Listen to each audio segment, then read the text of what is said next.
voulait faire quelque chose dans la vie d'Abraham.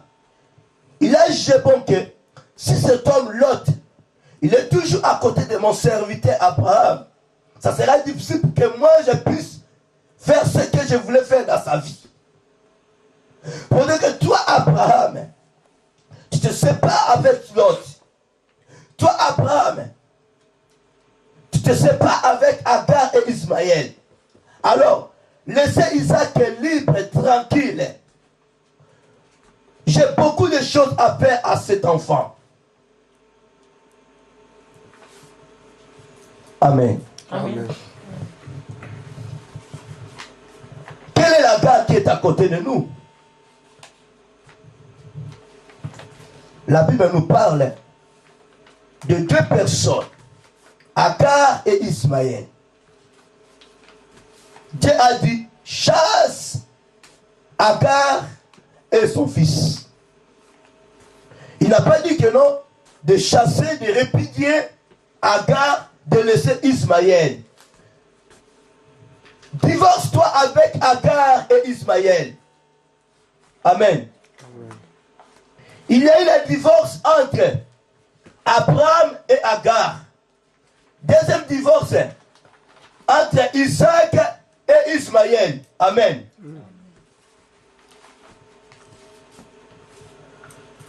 Agar était là pour empêcher l'œuvre de Dieu dans la vie d'Abraham. Ismaël était là pour empêcher l'œuvre de Dieu dans la vie d'Isaac. Dieu voulait faire de grandes choses dans la vie de ces deux personnages, entre Abraham et son fils Isaac.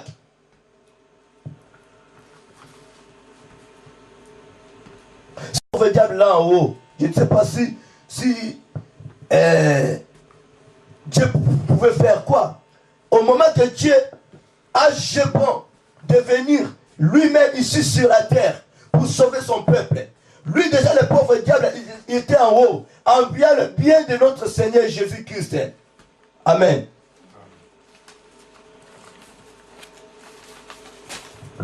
Ça pourrait être un scandale pour lui.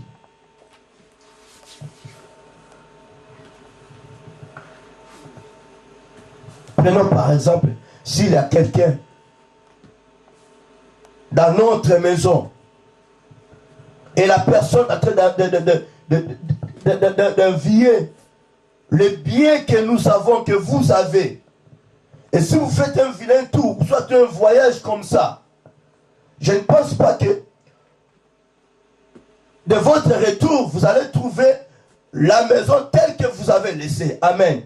Amen. Soit il va chipper et il part. Soit il va détruire tout ce que vous avez reçu. Amen. Amen. C'est pour cela que je dis souvent, il faut identifier. Maintenant, quelle est la gare qui est à côté de toi?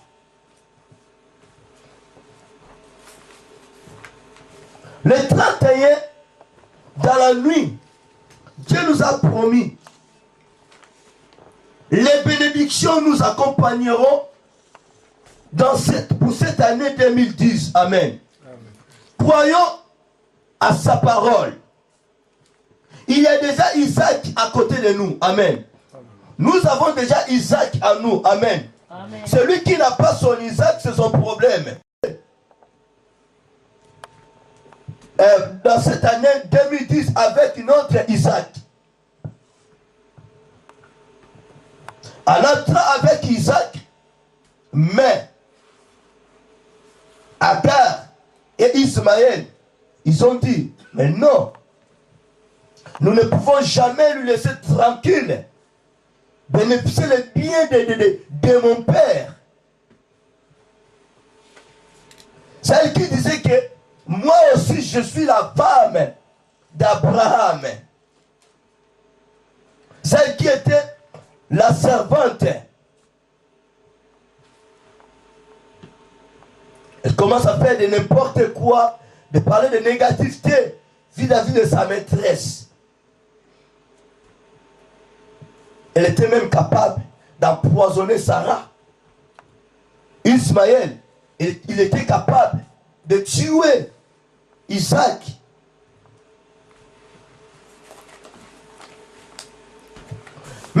bénédictions que Dieu t'a données, les bénédictions que Dieu nous a données, il faudrait qu'on puisse protéger cette bénédiction. Amen. Amen. Puisqu'il y a deux personnes, deux adversaires qui sont à côté de toi pour détruire d'abord toi-même, la personne que Dieu a bénie. Deuxième adversaire est là pour détruire les bénédictions que Dieu t'a données. Amen. Amen. Donc Agar est là pour te détruire. Ismaël est là pour détruire les bénédictions que Dieu t'a données. Amen. Amen. Soyons prudents.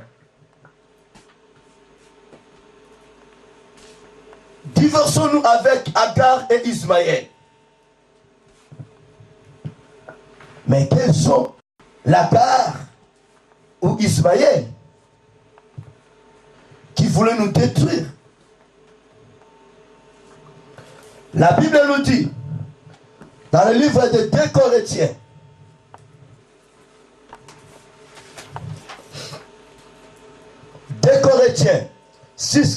chapitre 6, verset 14 à 16.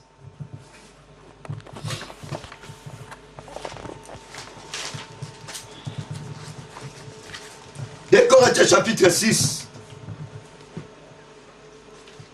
2 Corinthiens chapitre 6, verset 14 à 16.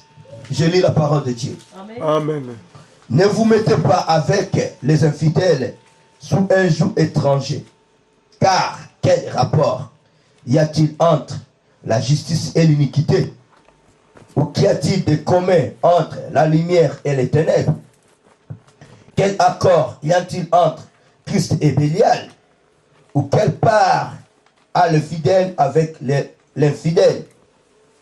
Quel rapport y a-t-il entre le temple de Dieu et les idoles? Car nous sommes le temple du Dieu vivant, comme Dieu l'a dit. Amen. Amen. Nous sommes le temple du Dieu vivant, le temple du Saint-Esprit. Le Saint-Esprit est là pour nous bénir, pour nous donner l'Isaac. Il n'y a pas de rapport entre Bélial et Christ.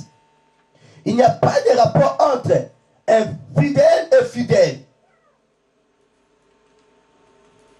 Il n'y a pas de rapport entre Agar et Abraham.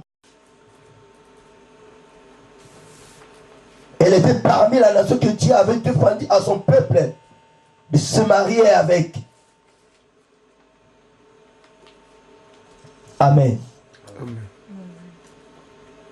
Si nous lisons la Bible, nous allons voir que Agar avait trouvé une femme pour son fils Ismaël. Elle n'a pas trouvé l'une de la famille d'Abraham, mais elle avait trouvé pour son fils une femme venant de l'Égypte, une égyptienne. Amen. Amen. Donc leur cœur était loin de Dieu. Leur mission c'était juste pour détruire les bénédictions d'Abraham, les bénédictions d'Isaac. C'est pour cela que Sarah, cette femme, elle était prudente. Amen. Amen.